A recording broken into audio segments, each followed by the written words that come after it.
Ladies and gentlemen, August 2021 has been a horrible and brutal month, and I regret to inform you that it is going to get horribler and brutaler.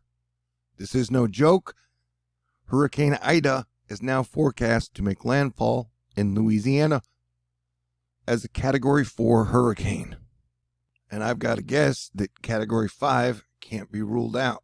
Currently, the 12Z HWRF is just in, and it shows a 938 millibar low, Category 4, just before landfall, south of New Orleans. Ida is on its way to becoming a monster hurricane. And so I think you have about 60 to 70 hours to prepare before landfall, and it is estimated to land about here. That can shift a little.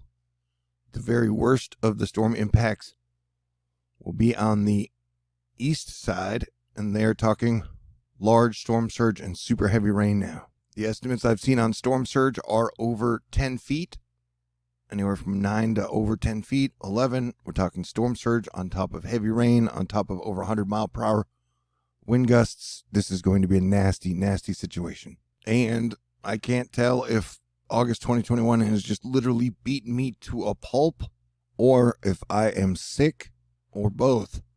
So I will be doing what I can to keep you guys updated. But I have not felt very well over the last few days. Jackie Jarris, this is a computer model simulation of what the satellite cloud cover could look like for Ida. The storm will get big in size with far-reaching impacts. Tropical storm winds expected 250 miles from the center until approach. This is definitely bad news for New Orleans and everybody in Louisiana around it, and I think Alabama and Mississippi are even going to feel the impacts.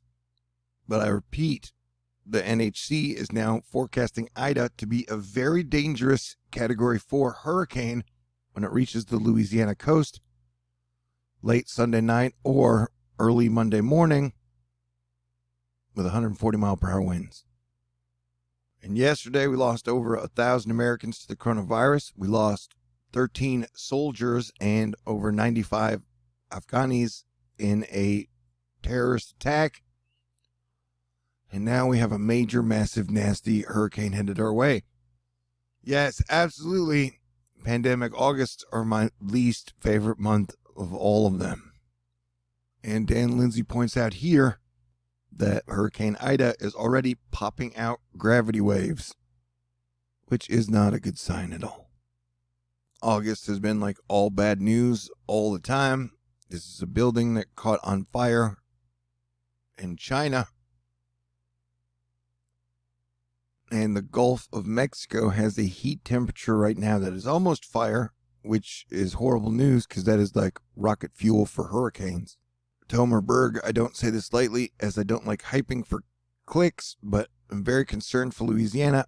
Ida will traverse the highest ocean heat content in the basin, coupled with low wind shear and plenty of upper level low outflow.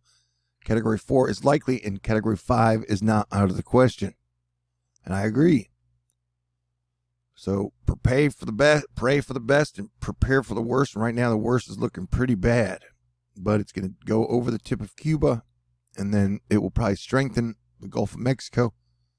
It's almost like a hurricane strengthener, and then right here is just a giant heat patch before it makes landfall. So it could definitely strengthen up until landfall, which would be very, very dangerous and disastrous and catastrophic. There is still some spread in the models, but I believe they've been tightening up into this area, which would make this the big danger zone for the biggest impacts, but this is going to create major impacts in a giant cone.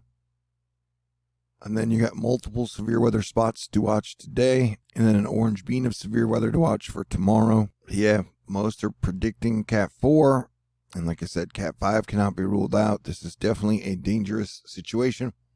And so if you are in the severe danger zones, I would definitely recommend evacuating. And I think there's one main like Highway I-20 that runs through here, which can get backed up pretty easily. And so try not to risk it depending on where you are and if you are going to evacuate. But this is definitely a very serious situation that Category 4, Category 5 is definitely a danger zone, GTFO, if you are in its path situation. I don't say that lightly. So hopefully I can get a burst of strength, start to feel a little better, and I will be giving you guys continuous coverage, hopefully. But definitely expect a heavy, dangerous, damaging winds, high storm surge, and lots of rain. So this is a full red alert. Like I said, you have about 60 hours to get out of the way, make plans and preparations. Please take this seriously. God bless everyone, and I'll talk to y'all soon.